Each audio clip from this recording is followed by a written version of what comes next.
ഒറ്റയ്ക്ക് അരി പാകിയൊക്കെ വീഡിയോ എടുക്കാൻ ആൾക്കാർ വരാറുണ്ടോ? വീഡിയോ വരാറുണ്ട്.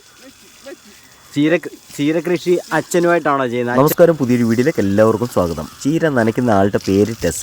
കേൾവിയുമില്ല, സംസാരവുമില്ല. കൈകൊണ്ട് ആംഗ്യഭാഷ കാണിച്ചാൽ കൃത്യമായിട്ട് കണ്ടുകൊണ്ട് നമുക്ക് മറുപടി തരും. എല്ലാത്തരം കൃഷികൾ ചെയ്യുമെങ്കിലും ഏറ്റവും കൂടുതൽ വരുമാനം ഇവർക്ക് ലഭിക്കുന്നത് ചീര കൃഷിയിലൂടെയാണെന്നാണ് പറയുന്നത്. അതുകൊണ്ട് തന്നെ 365 ദിവസവും ചീര കൃഷി ചെയ്യും. മഴയുള്ളപ്പോഴും ഇല്ലാത്തപ്പോഴൊക്കെ ചീര കൃഷി. 10 വയസ്സ് മുതൽ അച്ഛനെ സഹായിക്കാനായിട്ട് ചീര കൃഷി ചെയ്തു തുടങ്ങിയതാണ് ടെസ. വളവിടിയിലും തൈനടിയിലും വിളവെടുപ്പും എല്ലാം ടെസ തന്നെയാണ്. 84 വയസ്സ് കഴിഞ്ഞിട്ടുള്ള അച്ഛൻ തന്നെയാണ് ടെസയെ കൃഷിയിലേക്ക് ഇറക്കിയതും അതുപോലെ തന്നെ ചീരകൃഷിയുടെ എല്ലാ കാര്യങ്ങളും പഠിപ്പിച്ചു കൊടുത്തേക്കുന്നത്. അതുകൊണ്ട് തന്നെ ഇവിടെ 1 ഏക്കറിൽ 365 ദിവസവും പച്ചയും ചുവപ്പുമായിട്ടുള്ള എല്ലാ ചീരകളും ഉണ്ട്. അത് രാവിലെ 5 മണിയാകുമ്പോൾ ടെസ ചീര നന തുടങ്ങിയാൽ 2 മണിക്കൂറോളം ചീര നനയ്ക്കുമെന്നാണ് പറയുന്നത്. 2 സ്ഥലത്തായിട്ടാണ് ചീര കൃഷി ചെയ്യുന്നത്. ഒരു സ്ഥലത്ത് വിളവെടുത്ത് തുടങ്ങുമ്പോഴത്തേക്കും അടുത്ത സ്ഥലത്ത് ചീര തൈ നട്ടു തുടങ്ങും. അതാണ് ഇവരുടെ രീതി. അതുകൊണ്ട് 365 ദിവസവും ഇവർക്ക് വരുമാനം കിട്ടും. ഇവിടെ ചെയ്തേക്കുന്നത് തൈക്കൽ പട്ടിച്ചീര എന്ന് പറയുന്ന വെറൈറ്റിയാണ്. അതുകൊണ്ട് തന്നെ ചീരയ്ക്ക് നല്ല കളറുമാണ്. അതുപോലെ തന്നെ വളരെ പെട്ടെന്ന് വളരും. 30 ദിവസം കൊണ്ട് വിളവെടുക്കാൻ പറ്റുന്ന വെറൈറ്റിയാണ് ഇവിടെ ചെയ്തിരിക്കുന്നത്. മണ്ണ് പൂർണ്ണമായിട്ട് ഒരുക്കിയിരിക്കുന്നത് കോഴിവളമാണ്. നന്നായിട്ട് കോഴിവളം ടാങ്കിൽ മിക്സ് ചെയ്ത് നനച്ച് ചൂട് കളഞ്ഞിട്ട് അടിവളം കൊടുത്തതിന് ശേഷമാണ് ചീര നട്ടിരിക്കുന്നത്. 30ാമത്തെ ദിവസം അതുകൊണ്ട് തന്നെ ചീര വിളവെടുത്ത് തുടങ്ങുന്നതാണ്. ചീര കഴിക്കാൻ താല്പര്യമുള്ളവർക്ക് ഒരു വർഷത്തിൽ എപ്പോൾ വന്നാലും ഇവിടുന്ന് ചീര വാങ്ങി കൊണ്ടുപോകാവുന്നതാണ്. അതാണ് ഇവിടുത്തെ ഏറ്റവും വലിയൊരു പ്രത്യേകത.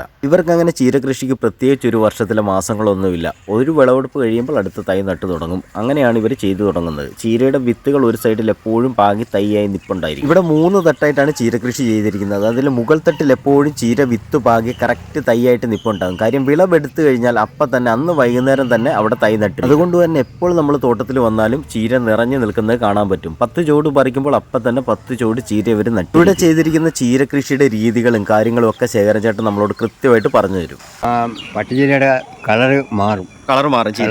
ആദ്യത്തെ കളർ ഏതാണ്? ആദ്യത്തെ കളർ ആണ് യഥാർത്ഥത്തിൽ പട്ടുചീര. പട്ടിന്റെ കളറാണ്. രണ്ടാമത് മാറിയതാണ് ഈ മെറൂൺ കളറായിട്ട് മാറും. ഇത് തൈക്കൽ പട്ടുചീര തന്നെ ആയിരുന്നു. പ്രകൃതിയുടെ മാറ്റം കൊണ്ട് പ്രകൃതിയും മഞ്ഞും വെയിലും ഒക്കെ വരുമ്പോൾ അത് അന്തരീക്ഷത്തിൽ നിന്ന് വരുന്ന മാറ്റങ്ങളാണ്. ചീര അരി മണ്ണിലോട്ട് പാകുക. ഏതാണ്ട് 18-20 ദിവസം ആകുമ്പോൾ പറിച്ചു നടാം. പറിച്ചു നട്ടാൽ 2 ദിവസം കഴിഞ്ഞ് 2 ദിവസത്തിനുള്ളിൽ 2-ാം ദിവസം വേര് പിടിക്കും.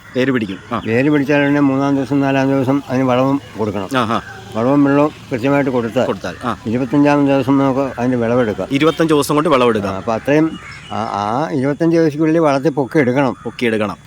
ചീര ഏത് സമയത്ത് നടുന്നതാണ് ഏറ്റവും കൂടുതൽ നല്ലത്? രാവിലെയുള്ള സമയത്താണോ വൈകുന്നേരങ്ങളിലാണോ? വൈകുന്നേരം ഏതാണ്ട് ഒരു ചൂടിൻ്റെ കാഠിന്യം മാറിക്കഴിഞ്ഞ് ഭൂമി നല്ലപോലെ വെള്ളമൊഴിച്ച് തണുപ്പിച്ചിട്ടേച്ചും ചീരത്തൈ പറിക്കുക, നട്ടു തുടങ്ങുക.